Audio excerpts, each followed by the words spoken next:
السلام علیکم و رحمت الله و برکاته. برادر عزیز و گرامی، در مورد سوال شما در رابطه با مسئله بگیم یا اینکه با قاعده تقسیم توحید بر سه نوع، توحید در الوهیت، توحید در ربوبیت و توحید در اسما و صفاتی که سوال کردیم، این چی معنا دارد و این چی است که امروز همه ایرا گپ میزنه گفته شما پرسیدین. دوستی عزیز، اول ما برای شما معنی ایرا میگیم که این چی معنا دارد و چی مفهوم دارد، سپس حقیقت این سیر پوشیده که امروز در این سیر برادرهای ما مبتلا شده، یعنی حقیقت ایران نمیدانند که از کتابی که از روشی که از کدام مذهب و رویه هست نمیدانند. ایرا بعدا حکمش با سمع شریف شما میرسانه. دوستی عزیز و گرامی، معنی توحید در الوهیت چیست؟ یعنی توحید اصلا خود توحید چی معنا دارد؟ توحید در لغت به معنای یکه گفتن، یکه دانستن، یکه اعتقاد کردن توحید میگن. و در اصطلاح میگه که توحید مثلا تجرید، یعنی بگیم که معنای توحید بگیم، توحید در اصطلاح تجرید ذات الهی اما سواه، یعنی که خداوند خالی دانستن، خالص او را یکه و یگانه دانستن از غیرش، بغیر از او مثلا دیگر کسی را تو معبود اله خدا قرار نمیدی. همین را معناش توحید میگه. میگه توحید تا مستحکم که یعنی خدا شناسی تا مستحکم که، یعنی ایمان تا با اصطلاحی بگیم که خیلی سبک و ارزانش برای فهم شما، یعنی که ایمان تا مثلا فرض کردیم کامل که توحیدی تو یعنی ایمانی تو گفتگیش واریده، یعنی با مفهوم ساده. از این خاطر یعنی توحید در الوهیت نیست که باید اینکه ما ایمان داشته باشیم، باید اینکه شما باور داشته باشین مقصد به یکه و یگانگی پروردگار خداوند، فقط اله یکه و یگانه ذاتی برحق بدانینش، الله تعالی را جل جلاله. دوم توحید در ربوبیت، یعنی که رب بغیر از خداوند کسی دیگر شما ندانین، رب فقط خالق یکتا را بدانین. دوم توحید در اسما و صفات، یعنی خداوند اون اسم و صفات هایی که دارد، مثلا اسماء حسنا در قرآن عظیم الشان آمدگی است، یعنی همین اسم ها را بغیر از پروردگار اطلاق نکردن، فقط اینها را خاص به پروردگار دانستن. خب همین اصطلاحی که امروز معنیش مفهومش ساده شه بگیم با شما رساندم و گفتم و ترجمه کردم، همین اصطلاح دادرای عزیز از اصطلاحی بیگانه ها است، از کتاب های بیگانه است. یعنی بیگانه چگونه بیگانه؟ روشی بیگانه، یعنی گوییم که رفتارهای بیگانه ها، یعنی از روشی لامذهبیه ها است، یعنی روشی سلفی و وهابی ها. این خود همین اصطلاح در کتاب مجموعه التوحید که ابن عبدالوهاب نجدی و همچنین بر روایت از پدر کلامشان ابن تیمیه از اون آمدگی است. و همچنین ابن عثیمین یک شرح عقیده واسطیه داره، در اونم همین عقیده را ابن عثیمین که از مفتی کلان سلفی هست، اونم در کتابش همون شرح عقیده واسطیه دا آوردگی است. عقیده واسطیه باشد یا که عقاید واسطیه باشد، در ذهنم خوب نامش نمانده است، یعنی همون کتابش دا این مسئله را، این قاعده را آوردگی است. یعنی دادرای عزیز، اگر شما واقعا حنفی مذهب باشین، پیروی مذهب حضرت امام اعظم ابو حنیفه رحمت الله علیه باشین، این عقیده را مقصد شما بدانید که عقیده غیر مذهبی است، یعنی از سلفی و وهابی است، از شما نیست. لیکن کدام توجیه که سلفی شده باشه بگن ما ده همین معقول خیلی اختیارش، لیکن عموما ما و شما باید اینکه روش مذهب ما بدانیم و همچنین ما گوییم که بنام ملاها وظیفه دار هستیم که از اون سیر و اسراری که امروز بیگانه ها ذهن شما را مشوش میکنن، بنام اهل سنت، بنام حنفی، بنام مذهب امام ابو حنیفه رحمت الله علیه گفته عقیده بیگانه را در ذهن خاطر و فکر و مفکوره شما میچکانند و شما را از اونها میچشانند، باید اینکه ما دفاع کنیم و سمع شما برسانیم، این سیرها را برای شما آشکار کنیم و شما را از این سیرها آگاه کنیم که از این سیرها آگاه باشیم که برادران این سیری یعنی بیگانه ها است. از این خاطر اکنون ما این مسئله را جواب داده بودیم، خطاگی و غلط شدی همین تقسیمی که امروز این برادرهای نامرزی سلفیمون به سه قسم تقسیم کردگیان: توحید در الوهیت، توحید در ربوبیت، توحید در اسما و صفات. همین قاعده با آیت قرآن زید است. قرآن همین قاعده اینها را رد میکنه. لیکن من حیران هستم که اینها فقط قرآن و سنت میگن. چرا امروز قاعدهشون، اصطلاحشون با قرآن زید است، از این نظر نمیکنن، با وجودی همون میدونن، با در ذهن خاطر دیگر رو همه تعلیم داده میزن چیزی که با قرآن زید است. و این مسئله را ما جواب گفتم، خیلی بار دیگر هم جواب میگیم. تکرار مادر دانش. برادرای عزیز، از اصلا اینکه توحید در ربوبیت، توحید در اسما و صفات، این از نگاه شرع شریف طوری نمیگیرد. چون که در قرآن عظیم الشأن وقتی که ما گفتیم که توحید در ربوبیت که گفتیم بغیر از حق تعالی، بغیر از پروردگار دیگر کس ما رب گفتن به حق نداریم. اگر ما توحید مثلا در اسما و صفات گفتیم، اگر در اسما و صفات توحید گفتیم، یعنی که بغیر از پروردگار، مثلا بغیر از نامهای پروردگار که مثلا همین اسما و صفات نامهای هست، بغیر از پروردگار همین نامها را به دیگر کس باید ما اطلاق نکنیم. دیگر کس مثلا کریم نگیم، رحیم نگیم، دیگر نام نگیم. حالا اون که قرآن اینها را هم تکذیب کردگی است، دروغگوشان شماریدگی است. چگونه؟ مثلا در قرآن عظیم الشأن در سوره حضرت یوسف علی نبینا و علیه السلام آمده است که استعوذ بالله انه ربی احسن مثواي انه لا یفلح الظالمون.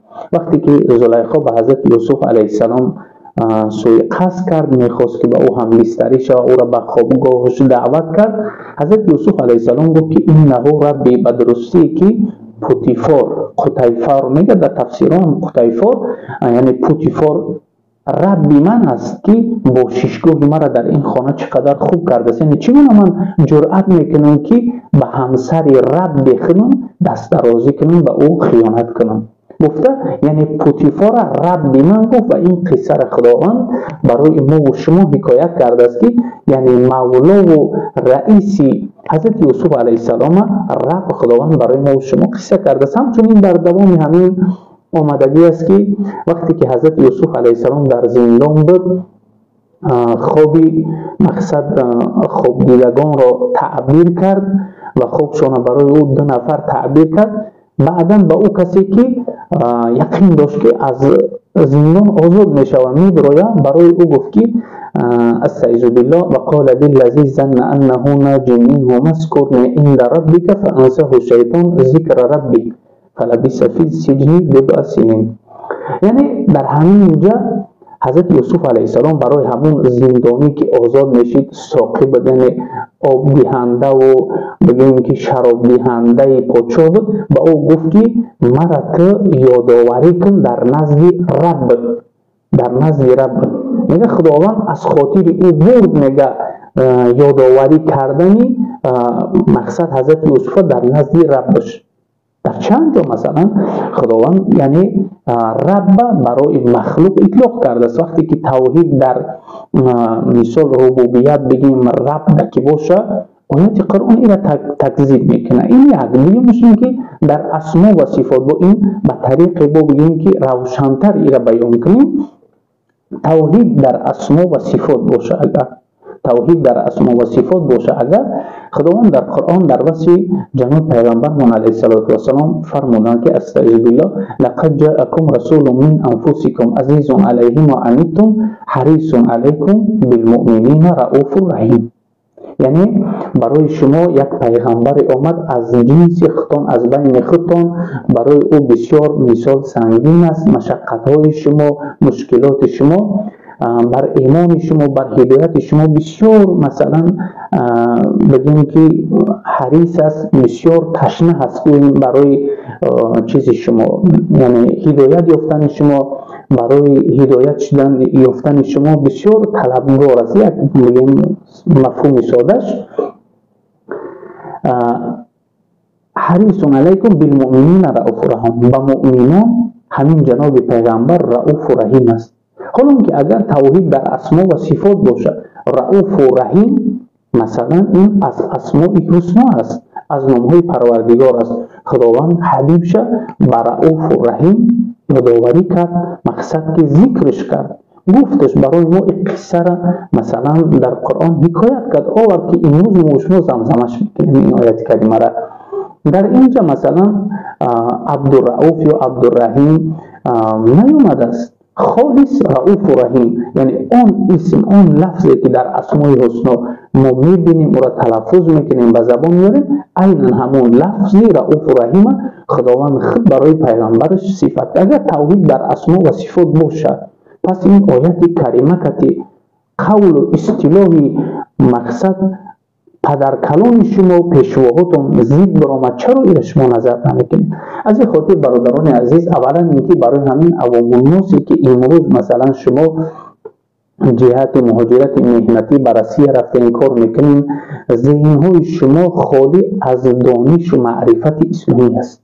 یعنی چی ندارین در سراتان، علم ندارین، به همون خاطر برای شما ضرور نیست این مسئله های فلکی را دست کردن و ناخون کردن. اگرچه امروز بعضی برادرها از دیگر رویه ها این مسئله ها را فهم میکنن و شما این مسئله ها را توجه نکنید، چون که همین برادرها چون فرض ازواجی فرق نمیکنن، مسئله های شریفه خوب تطبیق کردن نمیتونن، لیکن از آسمانی هفتم از عرش و کرسی گم میزنن. خدا در کجا است؟ خدا چه خیلی ایستادگی است؟ خدا چه خیلی شدگی است؟ خدا در کجا قرار گرفتگی است؟